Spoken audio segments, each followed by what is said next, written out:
religion and divinity have been present in art across centuries and across the world. In today's multicultural society, this is more important than ever. The whole show is a conversation between artists and between periods. The first piece was a beautiful work by Francisco Zurbarán, a Spanish painter from the 17th century. The work shows Christ on the cross with Virgin Mary and Magdalene crying underneath him. We've taken the picture and we've tried to show how other contemporary artists have thought about these themes again and have portrayed them in a different way. To the right-hand side, we see a candle by Gerhard Richter, a candle that was painted in the 80s, almost in a completely photorealistic way. It's a symbol of faith, it's a symbol of hope, and we believe that the candle paired beautifully with Christ, who's being crucified, but at the same time promises this hope. We have Marlene Dumas, who has portrayed Magdalene in her paintings.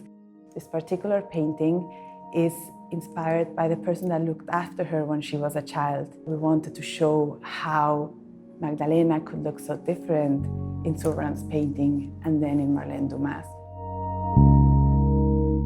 We're now in one of the most exciting rooms of the show, where the centerpiece is a sculpture by Mauricio Cattelan. We see lying on the floor Pope Jean Paul II, who has been struck by a meteorite. The idea of the sculpture is to show how this responsibility that the Pope has in this very unique role can be a burden to him, having to overlook society to represent basically God on earth. Very high up, and in conversation with the old masters, we have placed the saints by Van Dyck, looking down on him, judging the Pope, making sure he's doing the right job. Now we're one of the most spiritual rooms. In the center, we have the Madonna and Child by Il Familiare Locati from the 15th century. And what we've tried to do is deconstruct the painting, not in terms of the formal elements, but in terms of the color.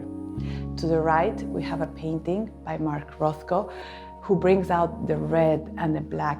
Mark Rothko wasn't religious, but he believed in spirituality. He believed in elevation. And to the left, a painting by Yves Klein, which has the famous Yves Klein bloom. This is our Stanley Spencer room. Stanley Spencer came from a very religious background. He knew the Bible inside out, and that's why a lot of the images in the Bible come through his art. We have paintings that show the resurrection, the crucifixion, the Last Supper. But what's really interesting about him is that the faces of the characters in the paintings are all the people that were living in his village. It's very beautiful thinking of the idea of bringing divinity into the everyday life.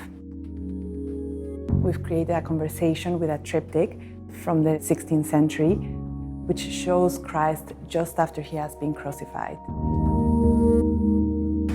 Each room has been anchored with an old master's painting, because at the time, the function that painting had and how it was done was something that is completely different to contemporary art, where artists don't have these patrons anymore and have much more freedom to discuss religion in whatever way they want.